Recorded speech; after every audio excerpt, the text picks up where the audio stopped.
Decreto número 93.872, de 23 de dezembro de 1986. Artigo 101. A União, contratando diretamente ou por intermédio de agente financeiro, poderá aceitar as cláusulas e condições usuais nas operações com organismos financeiros internacionais, sendo válido o compromisso geral e antecipado de dirimir por arbitramento todas as dúvidas e controvérsias derivadas dos respectivos contratos. Decreto-Lei nº 1.312/74, artigo 11.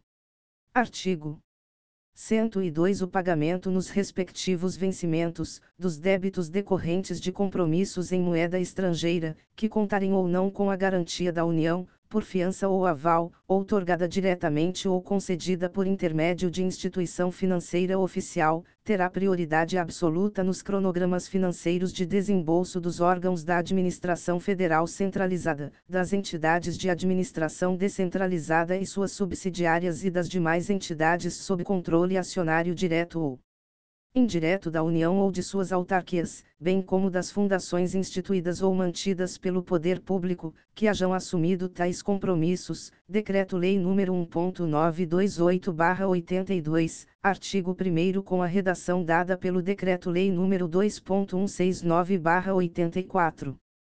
Parágrafo único. Serão pessoal e solidariamente responsáveis pelo atraso no pagamento, por parte dos órgãos e entidades mencionadas neste artigo, os respectivos administradores que concorrerem, por ação ou omissão, para o descumprimento da prioridade estabelecida. Artigo 103. O pagamento, pelo Banco do Brasil S.A., autorizado pela Secretaria do Tesouro Nacional, de compromissos em moeda estrangeira, não saldados pelos devedores nas datas contratuais de vencimento, importará na indisponibilidade dos recursos existentes, ou que venham a ingressar, nas contas dos órgãos ou entidades devedoras abertas em quaisquer instituições financeiras até o quanto best para compensar o valor equivalente, em moeda nacional, à data do efetivo pagamento, do principal, juros e demais despesas financeiras. Decreto-Lei nº 1.928/82, artigo 2º, com a redação dada pelo Decreto-Lei nº 2.169/84. Primeiro caberá à Secretaria do Tesouro Nacional adotar as medidas tendentes à regularização e recuperação dos recursos dispendidos pelo Tesouro Nacional, inclusive quando o mutuário for Estado, o Distrito Federal, município ou suas entidades de administração indireta, caso em que se observará o disposto no terceiro do artigo 25 da Constituição.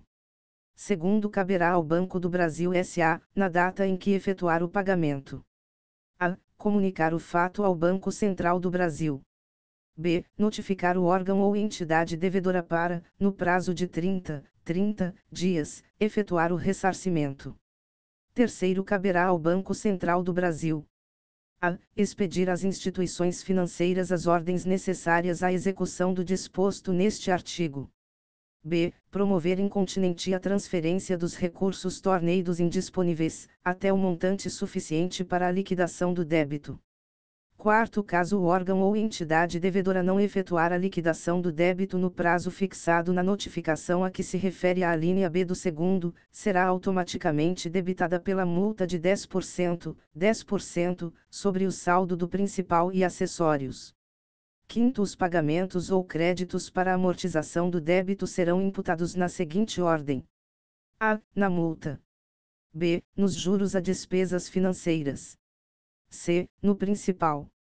Sexto, a conversão, em moeda nacional, dos valores a que se refere este artigo, será feita com base na taxa de câmbio, para venda, vigente na data da notificação feita pelo Banco do Brasil S.A. Sétimo, a partir da data da notificação, e até seu efetivo pagamento, o débito estará sujeito a reajuste, na forma da legislação em vigor, e vencerá juros à taxa de 1%, ao mês. Oitavo, o débito inscrito como dívida ativa da União, na forma ora estabelecida, ficará sujeito ao encargo de que tratam o artigo 1º do Decreto-Lei nº 1025, de 21 de outubro de 1969, o artigo 3º do Decreto-Lei nº 1569, de 8 de agosto de 1977, e o artigo 3º do Decreto-Lei nº 1645, de 11 de dezembro de 1978. Artigo 104. Dentro de 90 dias do vencimento do prazo a que se refere a alínea B, do segundo, do artigo anterior, o Banco do Brasil S.A. enviará à Procuradoria da Fazenda Nacional, para fins de apuração, inscrição e cobrança da dívida ativa da União, de acordo com a legislação pertinente, demonstrativos do débito, com a indicação da data do pagamento efetuado à ordem do Tesouro Nacional e da taxa de conversão, em moeda nacional, do valor do débito em moeda estrangeira, os nomes e respectivas qualificações dos componentes da diretoria da entidade devedora, em exercício na data do inadimplemento, e bem assim a cópia do contrato financeiro respectivo. Segunda, remeterá ao Tribunal de Contas da União, e à Secretaria do Tesouro Nacional, cópia do demonstrativo a que alude o item anterior. Artigo 105. A Secretaria do Tesouro Nacional velará para que, da relação de responsáveis por dinheiros, valores e outros bens públicos, de que trata o artigo 85 do Decreto-Lei nº 200, de 25 de fevereiro de 1967, a ser anualmente transmitida ao Tribunal de Contas da União, constem os nomes dos que incorrerem na hipótese prevista no parágrafo único, do artigo 102. Parágrafo único. A inobservância da prioridade de pagamento de que trata o artigo 102 poderá, a critério do Tribunal de Contas da União, ser considerado ato irregular de gestão e acarretar para os infratores inabilitação temporária para o exercício de cargo em comissão ou função de confiança nos órgãos ou entidades da administração federal centralizada ou descentralizada e nas fundações sob supervisão ministerial, Decreto-Lei nº 1.928/82, artigo 4º, parágrafo único. Artigo 106. Quando for o caso, a Secretaria do Tesouro Nacional diligenciará, perante os órgãos competentes dos sistemas de controle interno e externo dos estados e municípios, para que sejam responsabilizados os infratores às presentes normas, não jurisdicionados ao Tribunal de Contas da União.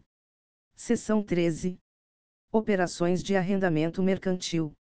Artigo 107. Mediante autorização em lei, o Poder Executivo poderá contratar ou garantir, em nome da União, sob a forma de fiança, o pagamento das prestações devidas por autarquias, empresas públicas, sociedades de economia mista ou outras entidades controladas, direta ou indiretamente, pela União ou Estado Federado, em decorrência de operações de arrendamento mercantil, com opção de compra, ajustadas com entidades ou empresas sediadas no exterior, Decreto-Lei nº 1.960/82, artigo 1º.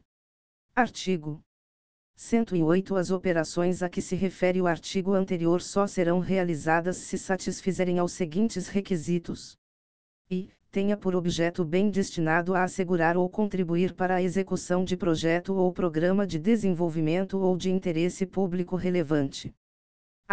Haja prévio e expresso pronunciamento do ministro-chefe da Secretaria de Planejamento da Presidência da República sobre o grau de prioridade do projeto ou programa, em função dos planos nacionais de desenvolvimento, bem como sobre a capacidade do arrendatário para pagamento das prestações ajustadas. Terceira, ofereça ao arrendatário contragarantias suficientes para ressarcimento de qualquer desembolso que o Tesouro Nacional venha a fazer, se chamado a honrar a fiança, salvo no caso de autarquias federais ou empresas controladas direta ou indiretamente pela União.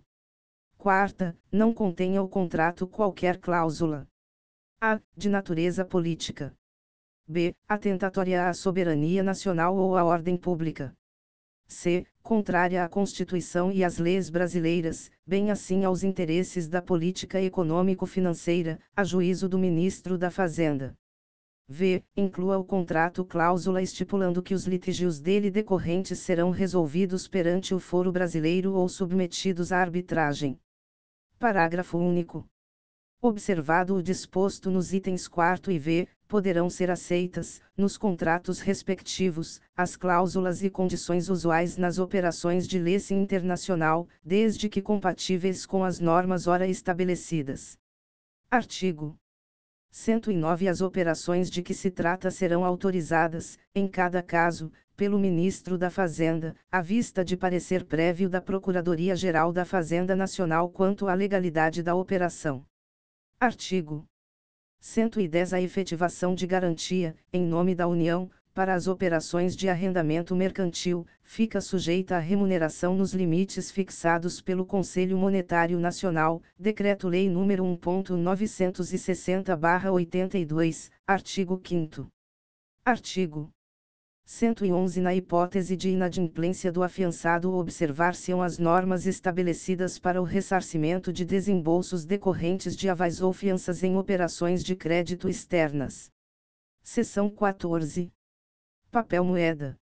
Artigo 112. Compete ao Conselho Monetário Nacional autorizar as emissões de papel moeda, as quais ficarão na prévia dependência de autorização legislativa quando se destinarem ao financiamento direto, pelo Banco Central do Brasil, das operações com o Tesouro Nacional, previstas em Lei nº 4.595/64, artigo 4º, item I.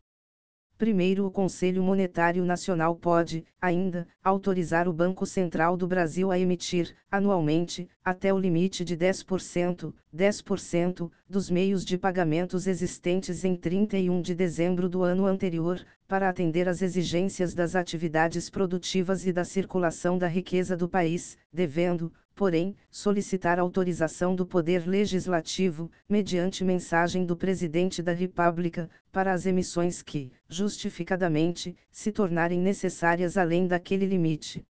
Segundo, quando necessidades urgentes e imprevistas para o financiamento dessas atividades o determinarem, pode o Conselho Monetário Nacional autorizar as emissões que se fizerem indispensáveis, solicitando imediatamente, através de mensagem do Presidente da República, homologação do Poder Legislativo para as emissões assim realizadas. Terceiro, para atender despesas imprevisíveis e urgentes, como as decorrentes de guerra, subversão interna ou calamidade pública, o Presidente da República poderá determinar que o Conselho Monetário Nacional, através do Banco Central do Brasil, faça a aquisição de letras do Tesouro Nacional com a emissão de papel moeda até o montante do crédito extraordinário que tiver sido decretado, Lei nº 4.595/64, artigo 49, 5º. Quarto, o Presidente da República fará acompanhar a determinação ao Conselho Monetário Nacional, mencionada no parágrafo anterior, de cópia da mensagem que deverá dirigir ao Congresso Nacional, indicando os motivos que tornaram indispensáveis a emissão e solicitando a sua homologação. Quinto, nas hipóteses dos parágrafos 2º e 3º, deste artigo, se o Congresso Nacional negar homologação à emissão extraordinária efetuada, as autoridades responsáveis serão responsabilizadas nos termos da Lei nº 1079, de 10 de abril de 1950. Artigo 113. Considerar-se-ão resgatados, para os efeitos legais, os saldos das emissões substituídas, cujas cédulas não forem acrescentadas à substituição até o limite máximo do prazo para isso marcado. Parágrafo único. Serão, igualmente, considerados resgates os descontos sofridos pelas cédulas em substituição. Artigo 114. As emissões de moeda metálica serão feitas sempre contra recolhimento de igual montante de cédulas, Lei nº 4.595/64, artigo 4º, 3º. Capítulo 4. Dívida pública. Artigo 115. A dívida pública abrange a dívida flutuante e a dívida fundada ou consolidada. Primeiro, a dívida flutuante compreende os compromissos exigíveis, cujo pagamento independe de autorização orçamentária, assim entendidos. A. Os restos a pagar, excluídos os serviços da dívida. B. Os serviços da dívida. C. Os depósitos, inclusive consignações em folha. D. As operações de crédito por antecipação de receita. I. O papel moeda ou moeda fiduciária. Segundo, a dívida fundada ou consolidada compreende os compromissos de exigibilidade superior a 12 meses contraídos mediante emissão de títulos ou celebração de contratos para atender a desequilíbrio orçamentário, ou a financiamento de obras e serviços públicos, e que dependam de autorização legislativa para amortização ou resgate. Artigo 116. A dívida será escriturada com individuação e especificações que permitam verificar, a qualquer momento, a posição dos compromissos, bem como os respectivos serviços de amortização e juros. Parágrafo único. Incluem-se entre os compromissos de que trata este artigo, os de caráter contingencial, assim entendidas quaisquer garantias concedidas diretamente pelo Tesouro Nacional, ou por intermédio de seus agentes financeiros. Artigo 117. Os juros e amortização dos títulos da dívida pública serão pagos, nas épocas próprias, por intermédio dos agentes financeiros do Tesouro Nacional, não se aplicando aos títulos de que trata este artigo quaisquer procedimentos legais quanto à recuperação de títulos ao portador extraviados. Lei nº 4.728/85, artigo 71 e 1º. Artigo 118. Os títulos da dívida pública são insuscetíveis de gravames de qualquer natureza que importem na obrigatoriedade de as repartições emitentes ou seus agentes exercerem controles prévios especiais quanto à sua negociabilidade, ao pagamento de juros ou efetivação do resgate. Decreto-Lei nº 263/67, artigo 9º. Parágrafo único. Nos casos em que, por decisão judicial, forem cabíveis restrições de qualquer natureza com relação aos títulos referidos neste artigo, o juiz competente determinará o depósito dos mesmos em estabelecimento bancário sob controle da União, credenciando-o a representar os titulares respectivos e determinando o destino a ser dado às importâncias provenientes do recebimento de juros e resgates. Decreto-Lei nº 263/67, artigo 9º, parágrafo único. Capítulo V. Valores mobiliários da União. Artigo 119. Os valores da União representados por títulos de qualquer espécie ficarão sob a guarda do Banco Central do Brasil. Artigo 120. Compete à Secretaria do Tesouro Nacional controlar os diversos valores mobiliários representativos de participação societária da União em empresas públicas, sociedades de economia mista e quaisquer outras entidades, bem como os respectivos rendimentos e os direitos inerentes a esses valores.